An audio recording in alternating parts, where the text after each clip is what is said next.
Hi everyone, I am Paridhi. Welcome back to my channel Pragati commerce academy. पिछले काफ़ी दिनों से हम पार्ट्स ऑफ स्पीच के पार्ट्स पढ़ते आ रहे हैं, लेकिन अब जाकर हमारा सिर्फ 2 पार्ट्स रिमेनिंग रह गया है और ये दोनों पार्ट्स बहुत छोटे छोटे हैं। इसलिए मैं सोच रही थी कि आज एक ही चैप्टर में, एक ही आपके लेक्चर में ये दोनों पार्ट्स खत्म कर दूं। So let's start our next part which is our conjunction. Conjunction से हम स्टार्ट करते हैं और इसके बाद हमारा बचा रह जाएगा इंटरसेक्शन। कंजंक्शन के बाद इंटरसेक्शन खत्म करके आज हमारा पार्ट्स ऑफ स्पीच यहाँ पे फिनिश हो जाएगा। तो देखिए कंजंक्शन क्या होता है और कितने टाइप्स होते हैं। कंजंक्शन के हमारे 3 टाइप्स होते हैं। There are 3 types of conjunction. First one is our coordinating conjunction, second one is our subordinating conjunction and third one is our correlative conjunction। नाम देखिए तीनों का अच्छे से याद कर लीजिए। Coordinating conjunction, subordinating conjunction and correlative conjunction. ठीक है, पहला आ जाते हैं हम कोऑर्डिनेटिंग कंजंक्शन में। देखिए कोऑर्डिनेटिंग कंजंक्शन क्या है। These types of conjunction joins 2 sentence और clauses। ये ऐसे कंजंक्शन होते हैं जो 2 सेंटेंसेस और क्लॉजेस को जोड़ते हैं ऑफ द सेम काइंड, किसी एक तरह के लिए या किसी एक पर्पस के लिए या किसी एक अर्थ के लिए। ठीक है, जैसे क्या होता है एग्जाम्पल, बट, लाइक, एक्सेट्रा। जैसे हम बात कर रहे होते हैं, कभी बीच में बात कर रहे थे, she is poor but she is very honest. तो यहाँ पे जो बट आ रहा है ये किसी एक चीज़ों को 2 सेंटेंस को जोड़ रहा होता है, तो ये हो जाता है आपका कोऑर्डिनेटिंग कंजंक्शन। ठीक, सेकेंड हमारा है सबऑर्डिनेटिंग कंजंक्शन। सबऑर्डिनेटिंग कंजंक्शन देखिए क्या होता है। These types of conjunction used with subordinate clauses। ये उस तरह के कंजंक्शन होते हैं जो सबऑर्डिनेट क्लॉजेस के साथ जुड़े होते हैं या उनमें यूज में आते हैं। जैसे for example because, least, if, etcetera. यहाँ पे आपका बिकॉज या इफ इस तरह के अगर वर्ड्स यूज में आते हैं, एग्जाम्पल्स में आते हैं, सेंटेंसेस में, तो ये आपके हो जाते हैं सबऑर्डिनेटिव कंजंक्शन। थर्ड देखिए क्या होता है। थर्ड आपका है कोरिलेटिव कंजंक्शन। कोरिलेटिव कंजंक्शन क्या होता है देखिए। These types of conjunction used in pairs. ये इस तरह के कंजंक्शन होते हैं जो कि पेयर्स में यूज होते हैं। पेयर्स मीन्स 2 चीज़ें एक साथ, जब जुड़वा कह लेते हैं उसे तो हम पेयर्स कहते हैं।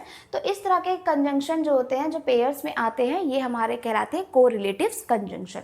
For example neither nor, either और, सो एज, एक्सेट्रा। देखिए यहाँ पे आपका 2 वर्ड्स आ रहा है, नाइदर और नॉर दोनों अलग अलग वर्ड हैं, लेकिन ये एक साथ यूज़ हो रहे हैं किसी एक सेंटेंस में। तो ये हो जा रहा है आपका 2 तरह के वर्ड्स होते हैं जो यूज़ में पेयर्स के रूप में आते हैं, या आपके कहलाते हैं कोरिलेटिव कंजंक्शन। इसी तरह आपका आइदर और भी होता है। आइदर और में भी आपका 2 वर्ड यूज़ हो रहा है लेकिन किसी एक चीज़ के लिए या किसी एक स्टेटमेंट के लिए, तो ये हो जाता है आपका कोरिलेटिव कंजंक्शन। सो एज भी 2 वर्ड है लेकिन एक ही वर्ड कहला रहा है क्योंकि इसी किसी का एक यूज़ हो रहा है उसमें, ये भी आपका आ जाता है कोरिलेटिव कंजंक्शन में। इस तरह हम कंजंक्शन के तीनों पार्ट समझ लेते हैं। तीनों पार्ट्स हमारे बहुत ही ईजी हैं और बहुत ही छोटे हैं। Without wasting our time let's get go with intersection।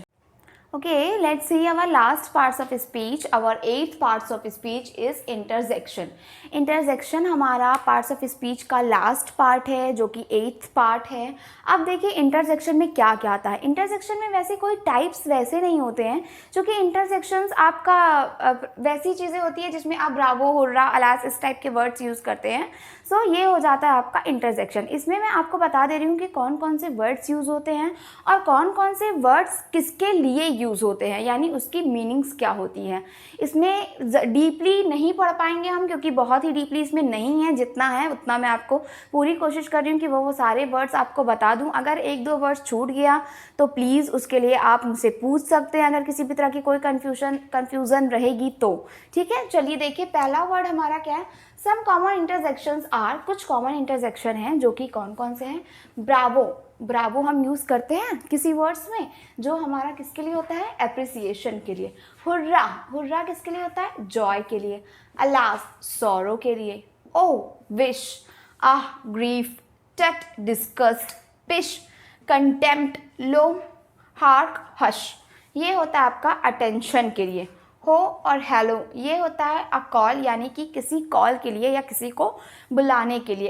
अर्घ ये होता है आपका एंगर और फ्रस्ट्रेशन के लिए। और ये होता है आपका एफिक्शन एंड डिसअपॉइंटमेंट के लिए। फिर देखिए क्या ईक किसके लिए होता है? आपका फियर और सरप्राइज के लिए। फियर यानी डर और सरप्राइज यानी सरप्राइज के लिए। ये वो होता है आपका डिस्कस के लिए। डिस्कस के लिए आपका देखिए यहाँ पे एक और वर्ड था टट, ठीक है। अब यहाँ पे आ रहा है आपका उप्स। उप्स होता है माइनर मिस्टेक। जब हम कोई छोटी सी मिस्टेक करते हैं तो हमारे मुंह से कॉमनली निकलता है उप्स, निकलता है ना, तो ये होता है आपका माइनर मिस्टेक के लिए। वाओ, वाओ बहुत ही कॉमन यूज़ में आता है आपका। किसी भी चीज़ को हम देखते हैं और हमें अच्छी लगती है तो हमारे मुंह से ऑटोमेटिक निकलता है वाओ, मीन्स अमेजिंग, ठीक है। ये Joy and excitement. Ouch, feel pain. अगर कुछ फील पेन यानी कि कभी या किसी तरह का, अगर हम कहीं जा रहे होते हैं, हमें टक्कर लग जाती है या किसी भी तरह की छोटी चोट लग जाती है हमें, तो हम तो हम यूज़ करते हैं आउच का, ठीक है। ये सारे वर्ड्स जो आते हैं आपके, ये सारे आपके आ जाते हैं इंटरजेक्शन में। यहाँ पे आपका इंटरजेक्शन ख़त्म होता है। इसी के साथ साथ हमारा पार्ट्स ऑफ स्पीच भी ख़त्म होता है। नेक्स्ट टॉपिक, नेक्स्ट चैप्टर हमारा रहेगा स्पोकन से रिलेटेड, ग्रामर से रिलेटेड तक का। हम जब एक पार्ट कंप्लीट कर लेंगे तो कुछ हम एक ऐसा क्रिएट करेंगे जिससे स्पोकन के लिए भी आपको अच्छा लगे, उसमें भी इंटरेस्ट आता रहे, किसी भी तरह से आप बोर ना हो, क्लास इंटरेस्टिंग बनी रहे। इसके लिए हम कुछ स्पोकन से भी रिलेटेड टॉपिक्स लेके आएंगे। If you likes my class, my today's topic, so please like, comments and share to my channel and subscribe to my channel. Thank you and have a nice day.